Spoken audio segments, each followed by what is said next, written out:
c'était difficile de poser ce pas dans l'autre côté. Je me souviens quand ces moments-là, je travaillais, je me levais tôt. Je t'assure que quand je me lève le matin, je trouvais déjà le sujet est prêt dans ma tête. Déjà, c'est démarré. J'ouvre mes yeux, je C'est quoi rentre directement dans le sujet. C'est quoi qui t'a fait poser des questions? Est-ce que c'est dans les textes? Que c'est quelqu'un qui pose la question dans les commentaires. Est-ce que c'est dans les textes que t'as trouvé des choses choquantes ou c'est le comportement des musulmans qui t'a interrogé? C'est quoi qui t'a fait poser des questions? Euh, c'est pas tout à fait ça. C'est pas moi. Je t'ai dit quand je cherchais à trouver Ouais, mais les- t'as cherché dans les textes? T'as cherché non, où? non, non, non, non. Quand je cherchais à trouver l'islam exemplaire.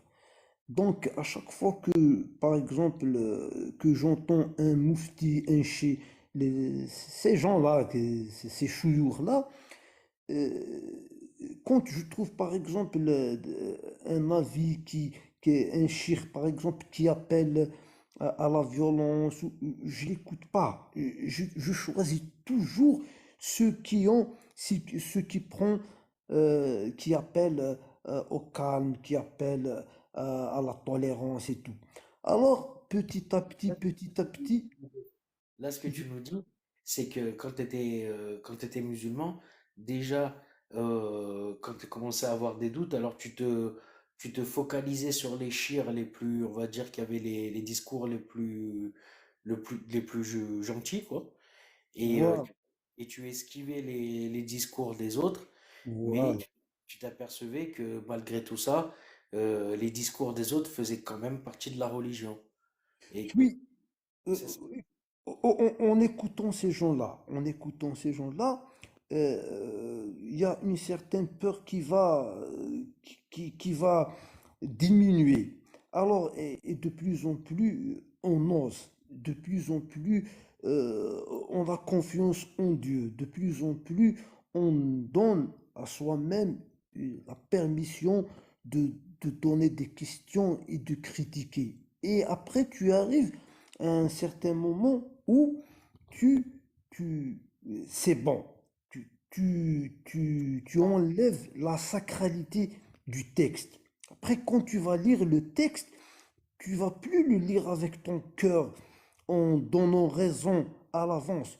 Tu vas le lire comme si tu lis n'importe quel livre. Et quand tu trouves quelque chose d'anormal, euh, tu vas plus dire ah non, certainement, il veut dire ça.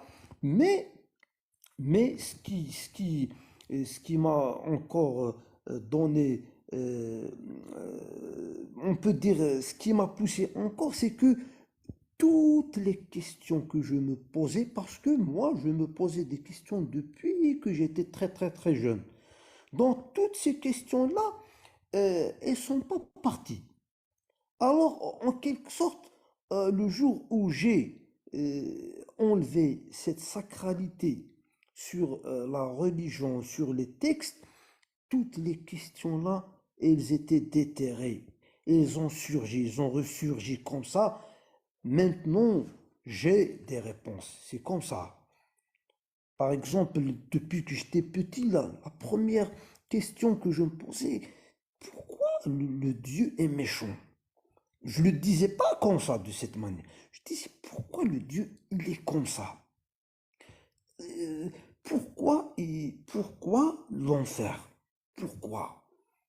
Mais quand tu vis dans un milieu où, quand tu poses une question, déjà tu n'as pas le droit de poser cette question déjà. Parce que si tu la poses, c'est comme si... Tu as fait preuve d'apostasie en posant certaines questions. voilà, voilà. Alors, je disais aussi, pourquoi, par exemple, les musulmans ont fait des conquêtes? Pourquoi? J'ai pas compris. Pourquoi les armes?